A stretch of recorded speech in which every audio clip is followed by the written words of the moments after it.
All right, let's dive right into this explainer. Today, we're unpacking a historical event that literally paralyzed the Islamic world. I mean, we're talking about one of the most audacious, unbelievable, and frankly tragic heists in human history.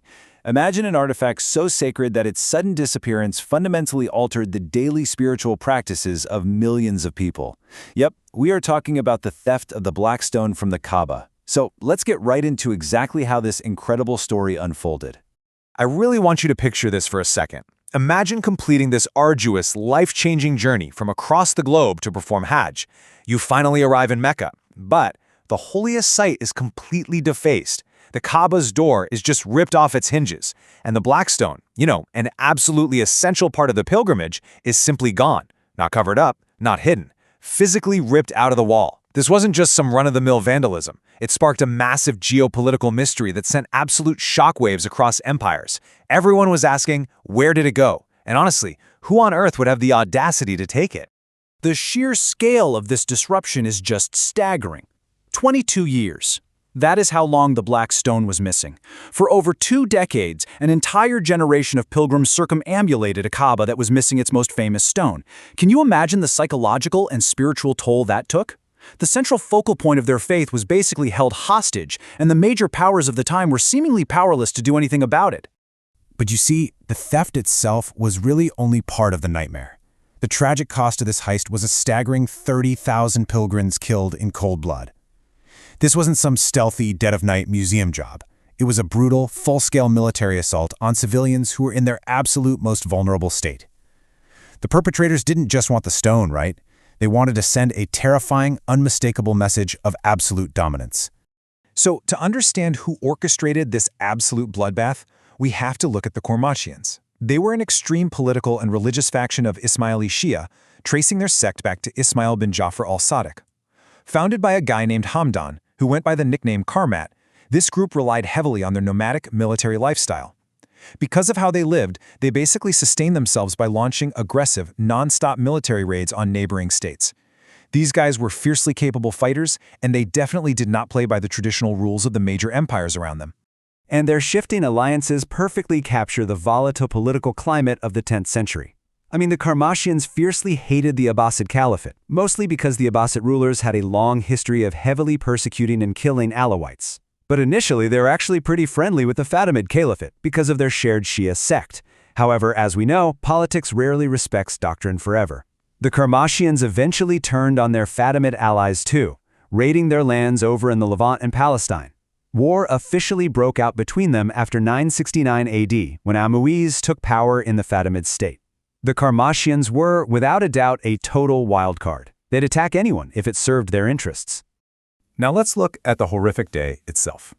The year is 317 AH. It's the day of Tarwiyah, a deeply sacred day during the Hajj.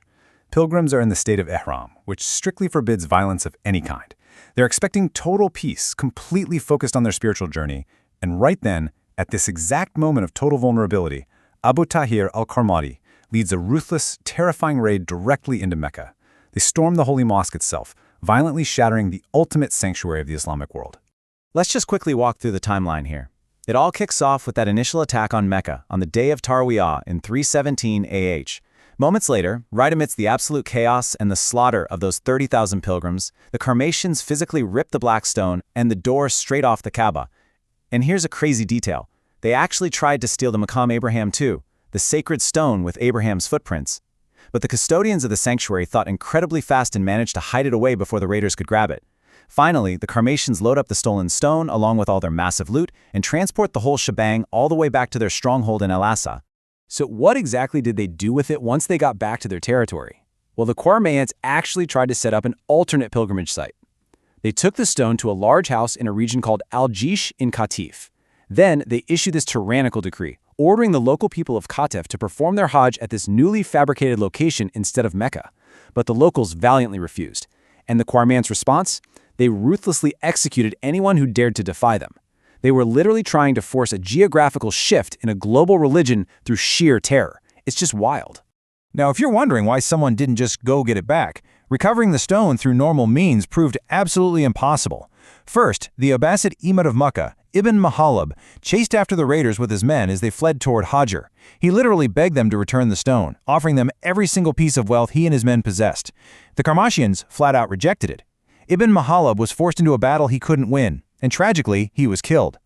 Later on, both the Abbasid and Fatimid empires tried throwing money at the problem, offering a massive ransom of 50,000 dinars, and again, completely rejected. The contemporary historian Ibn Sinan really hit the nail on the head when he wrote about this, noting that a lot of money was offered to the Qarmatians in exchange for returning the Black Stone, but they rejected all offers. They were entirely unmoved by financial gain. You see, this wasn't a robbery for cash. This was the ultimate power move. It was about dominance.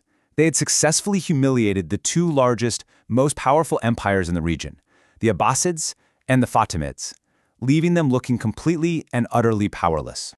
But every stalemate has a breaking point, right? This one finally broke after 22 long years. And it wasn't broken by money. It was broken by a strict ultimatum. The Fatimid Caliph, noted in historical accounts as Al-Aziz Billah or Al-Mahdi Alawi, issued a terrifying, highly credible threat. He basically told the Qarmatians that if the stone wasn't returned immediately, he would march a massive army directly into Al-Asa and completely wipe their kingdom off the map. It was only when faced with the total annihilation of their own state that the Qarmatians finally blinked. So, genuinely fearing the loss of their territory, the Qarmatians yielded in the year 339 AH. A man named Sambar, who was likely the father-in-law of Abu Tahir al-Qarmati, was tasked with carrying the stone back.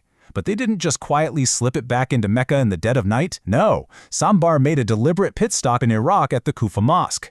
They actually mounted the Black Stone on the 7th pillar of the mosque specifically so the public could get a good look at it, verify its authenticity, and see with their own eyes that it was indeed being returned.